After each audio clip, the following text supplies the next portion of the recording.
அஸ்ஸலாமு அலைக்கும். இன்னைக்கு வந்து ஸ்வீட்டு ரபடி செய்ய போகிறேன். முதல்ல வந்து ஸ்டவ்வில் கிண்ணி வச்சுட்டு பால் போடலாம்.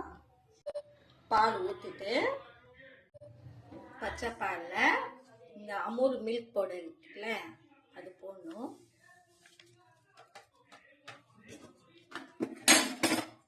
போட்டுட்டு மிக்ஸ் பண்ணணும். ஸ்டவ் ஆன் பண்ணக்கூடாது. முதல்ல மிக்ஸ் பண்ணிட்டு அப்புறம் தான் ஆன் பண்ணணும். பாருங்க, மில்க் பவுடர் போட்டு இந்த மாதிரி மிக்ஸ் பண்ணணும். பண்ணிட்டு இப்போ ஸ்டவ் ஆன் பண்ணலாம். ஹை ஃப்ளேம்ல தான் வைக்கணும். நெக்ஸ்ட் வந்து இந்த பிரெட் பீசஸ் எடுத்துட்டு சைட்ல இதெல்லாம் எடுத்துட்டு பவுடர் பண்ணிக்கலாம். பாருங்க, இந்த மாதிரி சைடெல்லாம் எடுத்துட்டேன். பாருங்க, இந்த மாதிரி பவுடர் ரெடி பண்ணணும். பிரெட் பவுடர் பாருங்க, இந்த மாதிரி ஹை ஃப்ளேம்ல வச்சுட்டு லைட்டா இந்த மாதிரி வரணும்.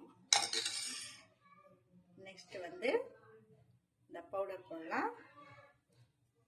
பிரெட் பவுடர் போட்டு இந்த மாதிரி மிக்ஸ் பண்ணிட்டே இருக்கணும்.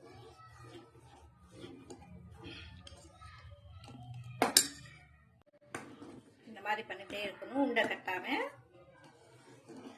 கொஞ்சம் திக்னஸ் வரணும். நெக்ஸ்ட் வந்து சர்க்கரை போட்டுக்கோங்க கொஞ்சம். நெக்ஸ்ட் வந்து ஏலக்காய் பவுடர் போடலாம். ஒன்று மட்டும் போட்டுக்கோங்க. நெக்ஸ்ட் வந்து முந்திரி போட போறோம்.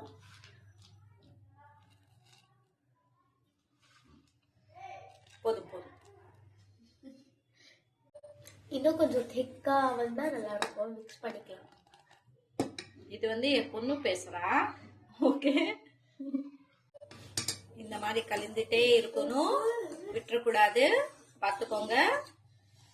இந்த மாதிரி திக்கு இன்னும் கொஞ்சம் திக்கா வரணும். பார்த்தீங்களா, இந்த மாதிரி திக்காயிடுச்சுல. இப்போ ஸ்டவ் ஆஃப் பண்ணலாம். ஆஃப் பண்ணிட்டு now it's time for garnishing. So லைட்டா கொஞ்சம் போட போறோம். மேலேயே அப்படியே போட்டுக்கோங்க. ரபடி ஸ்வீட் ரெடி ஆயிடுச்சு. இன்னைக்கு ஷாபான், அதனால தான் இந்த மாதிரி ஸ்வீட் செஞ்சுட்டேன். ஓகே ஃப்ரெண்ட்ஸ், ஸோ எங்கள் மம்மி சேனலுக்கு லைக் பண்ணுங்க, ஷேர் பண்ணுங்க, சப்ஸ்கிரைப் பண்ணுங்க அண்ட் கமெண்ட் ப்ளீஸ் எப்படி இருக்குன்னு சொல்லி. You must try this in your home. Thank you. அஸ்ஸலாமு அலைக்கும்.